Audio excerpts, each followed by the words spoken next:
Welcome back to Jini's happy plates. ഇന്ന് നമ്മൾ ആലിവ് seeds കൊണ്ട് ലഡു ആണ് ചെയ്യാൻ പോകുന്നത്.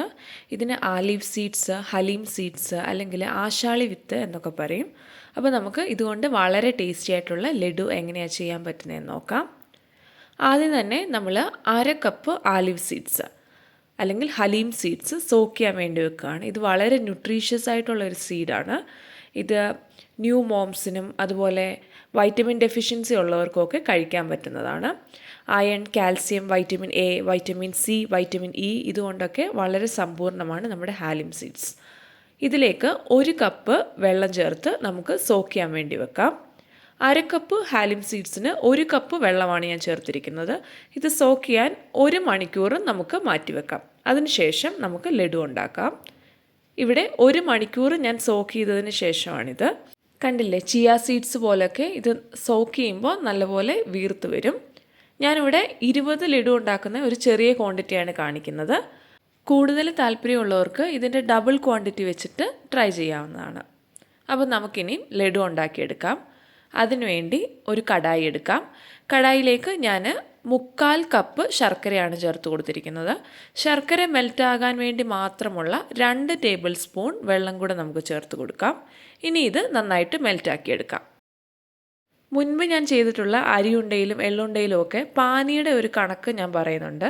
പക്ഷേ ഇതിൽ നമുക്കങ്ങനെ പാനിയുടെ പരുവമൊന്നും നോക്കേണ്ട ആവശ്യമില്ല. ഇനി നമുക്ക് മിക്സിയുടെ ചെറിയ ജാറിലേക്ക് 1/4 കപ്പ് നട്ട്സ്, ഞാനിവിടെ ആൽമണ്ട്സും കാഷ്യൂസുമാണ് എടുത്തിരിക്കുന്നത്. അതിൻ്റെ കൂട്ടത്തിൽ 2 ഏലക്കായും കൂടെ എടുത്തിട്ടുണ്ട്. ഇത് നമുക്ക് ഒന്ന് പൊടിച്ചെടുത്ത് കൊണ്ടുവരാം. ഇത് ഓപ്ഷണലാണ്, നിർബന്ധമില്ല. കയ്യിൽ നട്ട്സ് ഉള്ളവർക്ക് ഇങ്ങനെ എടുക്കാവുന്നതാണ്. നട്ട്സിൻ്റെ അളവ് അല്പം കൂടിയാലും ടേസ്റ്റ് കൂടത്തേ ഉള്ളൂ. അതുകൊണ്ട് നട്ട്സിൻ്റെ അളവൊക്കെ അവരവരുടെ താല്പര്യത്തിനനുസരിച്ച് ചെയ്യാം. ഇപ്പം നമ്മുടെ ശർക്കരയൊക്കെ അലിഞ്ഞ് വന്നിട്ടുണ്ട്.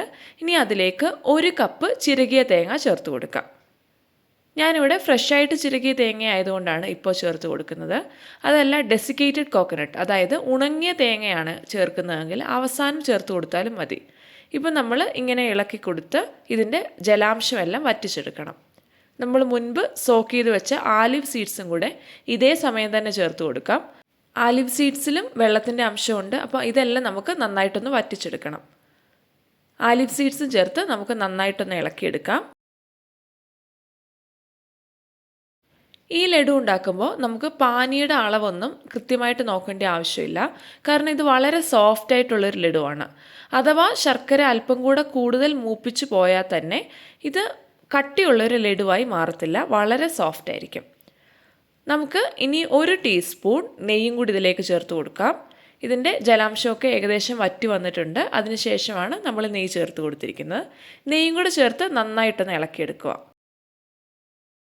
ഇനി നമുക്ക് നട്ട്സ് നേരത്തെ പൊടിച്ചു വെച്ചതും കൂടെ ചേർത്ത് കൊടുക്കാം.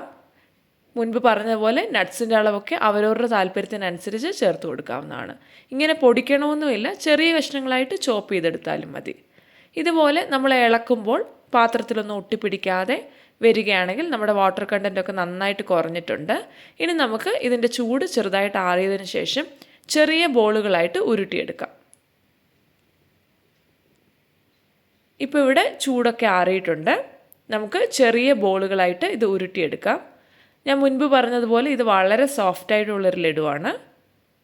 അതുകൊണ്ട് ശർക്കര പാനിയുടെ പരുവമൊന്നും നമുക്ക് നോക്കണ്ട. ഇതിൻ്റെ വെള്ളമെല്ലാം വറ്റി നല്ലൊരു ഒട്ടാത്ത പരുവമാകുമ്പോൾ നമുക്ക് ഇതുപോലെ ഓഫ് ചെയ്ത് ഉരുണ്ടകളാക്കി എടുക്കാം. എനിക്കിപ്പോൾ ഈ ഒരു അളവിൽ 20 ആലിവ് ലഡൂസാണ് കിട്ടിയിരിക്കുന്നത്.